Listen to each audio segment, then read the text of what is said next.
नमस्कार। आज हम बात करेंगे how to do CPR correctly. दोस्तों, सीपीआर का मतलब है कार्डियक पल्मोनरी रिससिटेशन। ये वो सेट ऑफ एक्टिविटीज हैं जो आकस्मिक मूर्छित हुए व्यक्ति जिसको सडन कार्डियक अरेस्ट है उसकी जान बचा सकती है। ये काफी सिंपल है, सरल है, बट इसको स्टेप बाय स्टेप करना आवश्यक है। तो सबसे पहली स्टेप होती है आइडेंटिफिकेशन या डायग्नोसिस।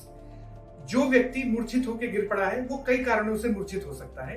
उसमें से एक कारण हो सकता है सडन कार्डियक अरेस्ट। तो हमें उस व्यक्ति की रिस्पॉन्सिवनेस चेक करनी है। मान लीजिए कि ये सज्जन अचानक बेहोश होकर गिर पड़े हैं, तो मुझे उसकी रिस्पॉन्सिवनेस चेक करनी है। सुनो भाई, क्या हुआ? अगर वो व्यक्ति रिस्पॉन्सिव नहीं है तो वो सडन कार्डियक अरेस्ट में हो सकता है और उसको सीपीआर की आवश्यकता है। दूसरी चीज है ब्रीदिंग एफर्ट। तो नाक के आगे उंगली लगा के या फिर पेट के ऊपर हाथ रख के हम ये पता लगा सकते हैं कि वो व्यक्ति श्वास प्रक्रिया ले रहा है या नहीं। अगर वो व्यक्ति रेस्पॉन्सिव नहीं है और श्वास नहीं ले रहा है तो वो सडन कार्डियक अरेस्ट में है। तब हमें सेकंड स्टेप में मूव करना है। सेकंड स्टेप है कॉलिंग फॉर मेडिकल हेल्प। हम 108 एम्बुलेंस को फोन करें, हमारे नजदीकी डॉक्टर को फोन करें, नजदीकी अस्पताल को फोन करें, ताकि जल्दी से जल्दी वो मेडिकल टीम वहां पहुंचे जो उसका आगे का इलाज कर पाए।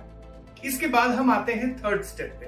थर्ड स्टेप होती है कार्डियक मसाज। ये सबसे महत्वपूर्ण स्टेप है। कार्डियक मसाज में हम हमारे नॉन डोमिनेंट हैंड को सीधा रखते हैं और उसके ऊपर फिस्ट को, डोमिनेंट हैंड को इस तरह पुश करके छाती के सेंटर की जो हार्ड बोन रहती है जिसे स्टर्नम बोलते हैं, उसके यहाँ सॉफ्ट कॉर्नर पे लाके उसे कंप्रेस करते हैं इस तरह।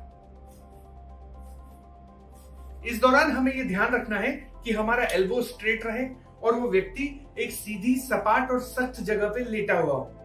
इस मसाज की प्रक्रिया को हमें 100 से 110 प्रति मिनट के हिसाब से करना है।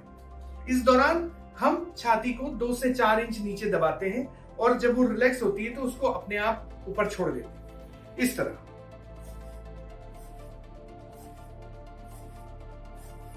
दोस्तों, इस बात का भी ध्यान रखना आवश्यक है कि कंटिन्यूअस चेस्ट मसाज देते देते आप थक सकते हैं, तो उसमें रोल चेंज करके, जैसे आपका कोई साथी साथ में खड़ा हो वो मसाज करे जब आप थोड़ी सांस ले लें, फिर कोई तीसरा व्यक्ति करे। इस तरह वो चेस्ट मसाज को कंटिन्यू रखना है। चेस्ट मसाज बहुत महत्वपूर्ण इसलिए है क्योंकि वो हमारे फेफड़ों में ऑक्सीजन युक्त ब्लड को ब्रेन की ओर धकेलती है।